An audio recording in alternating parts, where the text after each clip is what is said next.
So let's begin with Walker Buehler, a little over 21 million bucks guaranteed. And there's some incentives in there to up the ante by about $2.5 million. So he's a Boston Red Sox for 2025.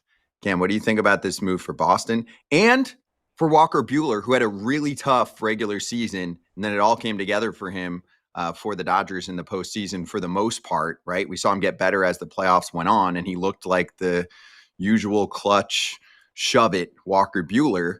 But now we get a full season of him at Fenway Park in the AL East. Pressure's not a problem, but that's tough ballpark, tough division. Do you think it'll result in him shining and then leading to another big contract once he gets to the end of this? I really thought about this, Scotty, this morning when I saw the news break.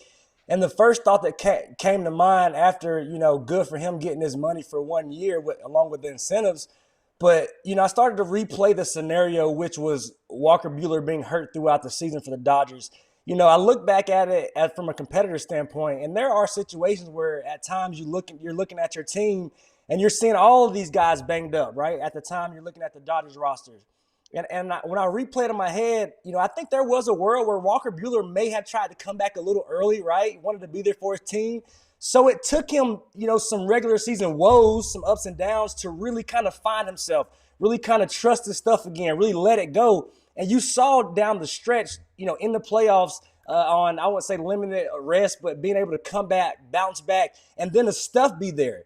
That was impressive to me. And he just looked like the guy who actually not only got his confidence back, but he started to get healthy when the Dodgers needed him most. So I think he's going to take that, that confidence right into the offseason. You get a 1-year deal like that with great incentive base great incentives, put in your contract. I think he's going to be, more than ready to, lead that young rotation. I think this is a guy that they needed, a guy who's won. He knows what it looks like. He's a dog on the mound. I think that can rub off on some of those younger guys. And I think now you look at Boston, they're building a nice young rotation. And you add a guy like that with some moxie and some history of being a champion. I like what they're doing. Okay. Well, take me through, and I'll give you some thoughts on Walker Buehler. But first off, take me through Boston's rotation now and how you think it stacks up, against some of the better rotations in that division. The Rays have a bunch of good arms coming back. I know they traded away Jeffrey Springs, but there are a lot of good arms coming back, headlined by Shane McClanahan. And then, of course, the Yankees decided to pivot on Soto and hit the run prevention aspect pretty hard. I mean, Max Fried is a 1 when he's healthy. So what do you think about the rotations and how they stack up? Well, I think if you look at what Baltimore lost in Corbin Burns, you have Grayson Rodriguez, who is still shaping into a guy who looks like he can be an ace. But when you go now, Boston's, rotation, I love Garrett Crochet. We all love Garrett Crochet. Tanner Houck took a huge jump in the right direction. Brandon Bayo has showed what he's capable of doing. God forbid if they can get just a little bit of Lucas Giolito from those early Chicago days, what he might can do. And then you see that Walker Buehler piece right there. I think you have a great foundation for a quality rotation. And not to mention you have Patrick Sandoval back at some point, so you get that depth. I don't think Craig Breslow is done, but I think if you look at it right now compared to where Toronto is, like you said, Tampa Bay will always throw out some good arms. Even if guys are hurt, they'll figure out a way to have some quality, guys in the rotation.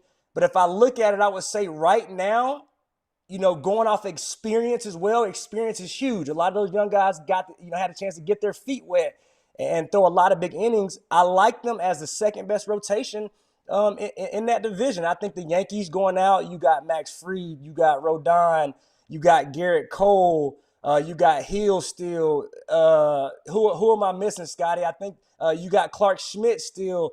I think the Yankees have the best rotation right now when you add the Gold Glover and Max Fried and another southpaw. But I think Boston has done a great job of doing their due diligence and making sure that they continue to put out a quality a rotation. I think if I'm a fan, I'm excited about what the future holds as far as opening day. The Yankees right now. So with the Yanks, Cole, Fried, Rodon, Heel, Schmidt. That's a really strong 5. If Clark Schmidt's your 5, you like your chances. Yeah, right? Yeah.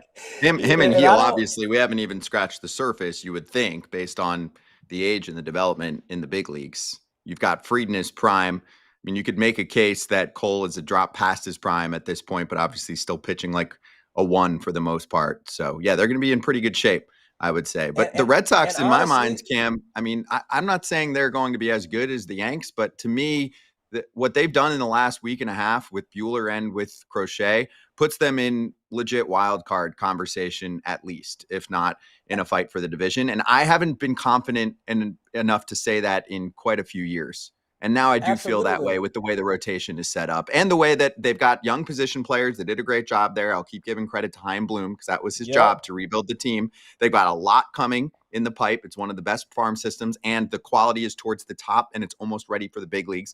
So that's great. So it's the pitching that they needed to hammer. And right now you look at the rotation and you're like, okay, I'm starting to see this. Of course, Bueller's a little bit of a Absolutely. question mark, but if you believe in the playoff Buehler that we saw, which is what I believe in, how, the fastball was getting tattooed in the first half of the season. The four seamer that got fixed a little bit, especially in the postseason. And then I remember I was looking back. It was the game 3 against the Mets in the NLCS.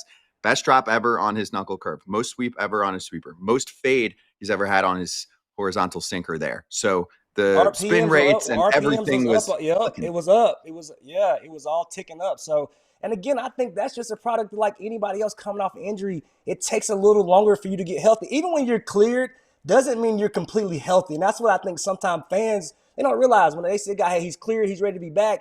You're still working through kinks, right? You're still trying to get your mind to trust your body and trying to get those things to sync up as well. So I think what I saw at the end of the year, Walker Buehler found his confidence because when push came to shove, he was giving it all he got and realized, okay, I'm healthy. I've got 96 again. I got 97 again. And I think, him being in that situation helped him get his confidence back and going, I'm gonna be okay. And I think that's why he got this lucrative 1 year deal.